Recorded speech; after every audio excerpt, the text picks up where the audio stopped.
আসসালামু আলাইকুম। ওয়েলকাম করছি দি ইমরান শো থেকে।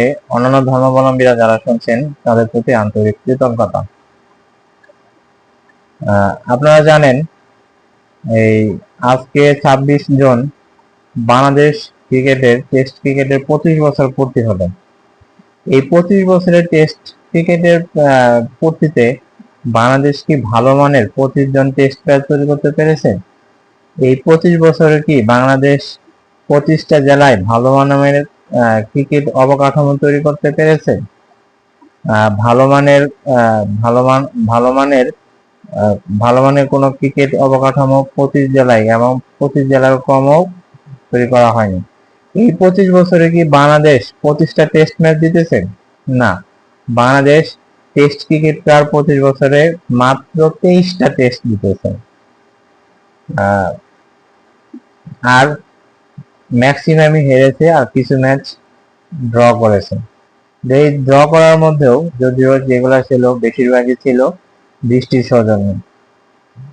আপনারা খেয়াল করলে দেখবেন এই 25 বছরের যে ক্রিকেটের এই অবকাঠামোগত দুর্বলতা, এই দুর্বলতার জন্য আপনি কাকে দায়ী করবেন?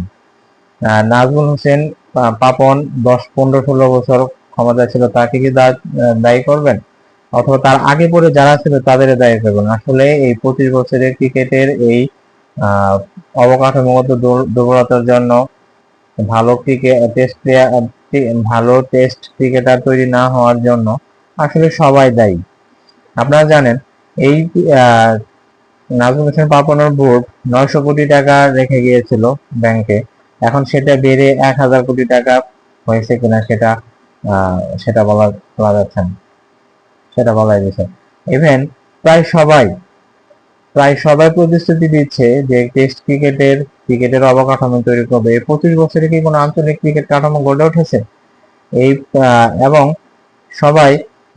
সবাই খালি শুধু প্রতিশ্রুতি দেয়। নাজমুল হোসেন পাপনের আগে পরে যারা ছিল তারা সবাই প্রতিশ্রুতি দিয়েছে যে ক্রিকেটকে আঞ্চলিকের মতো করে দিবে, ক্রিকেটকে সারা দেশে ছড়িয়ে দিবে। আসলে কি সেটা তারা পেরেছে? সেটা তারা পায় নাই। এবং বর্তমানে বোর্ড প্রধান আমিনুল ইসলাম বুলবুল প্রতিশ্রুতি দিচ্ছে যে তিনি এই ক্রিকেটকে আঞ্চলিক হিসেবে ছড়িয়ে দিবেন এবং সেখান থেকে আনাচে কানাচে থেকে ক্রিকেটার উঠিয়ে নিয়ে আসবেন। যেমন ধরুন, খুলনার একজন ক্রিকেটার কেন ঢাকায় এসে তাকে প্র্যাকটিস করতে হবে? মানিকগঞ্জের একজন ক্রিকেটারকে কেন বোলিং মেশিন দেওয়া গেল না? সব বাংলাদেশের ক্রিকেট গুলাই হচ্ছে ঢাকা কেন্দ্রিক। এই ঢাকা কেন্দ্রিক না হয়ে এই ক্রিকেট গুলো আপনার সারা দেশে ছড়িয়ে দেওয়া উচিত। সারা দেশে আনাচে কানাচে প্রত্যেক জেলায় উপজেলায় থানায় সব জায়গায় গ্রামাঞ্চলে ছড়িয়ে দেওয়া উচিত এবং স্কুল ক্রিকেটেও ছড়িয়ে দেওয়া উচিত।